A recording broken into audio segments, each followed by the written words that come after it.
აჭარის ხელოვნების მუზეუმში საერთაშორისო პლენერი მშვიდობისთვის 2025-ის ფარგლებში შემაჯამებელი გამოფენა გაიმართა.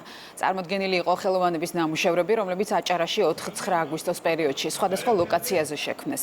პროექტი შავი ზღვის ქვეყნების მხატვართა საერთაშორისო გაერთიანება პლენერი 20-ის და საქართველოს მხატვართა კავშირის ერთობლივი ორგანიზებით განხორციელდა. მასში მონაწილეობდნენ ხელოვნების სხვადასხვა ქვეყნიდან, ასევე აჭარაში მცხოვრები და აფხაზეთიდან იძულებით გადაადგილებული მხატვრები. ეს არის სამშვიდობო გამოფენა, ეს არის მშვიდობის გზავნილი, რომელსაც ჩვენ ვუგზავნით იმისათვის, რომ ჩვენი ტკივილი, ჩვენი აფხაზეთი უნდა დავიბრუნოთ აუცილებლად, ჩვენ გვჯერა ამისი, რომ ხელოვნება ადამიანებს აერთიანებს, აახლოვებს. ყველა ეს ღონისძიება უკავშირდება ერთიან მიზანს, აფხაზეთის მხატვრების, აჭარის მხატვრების სულისკვეთებას და რწმენას იმისას, რომ ძალიან მალე ჩვენ ყველანი ერთად აფხაზეთში ვიზეიმებ ერთიანი საქართველოს კეთილდღეობას და გაბრწყინებას. დიდი მნიშვნელობა აქვს ამ გამოფენებს არა მარტო აჭარაში, არამედ ნებისმიერ საქართველოს კუთხეში.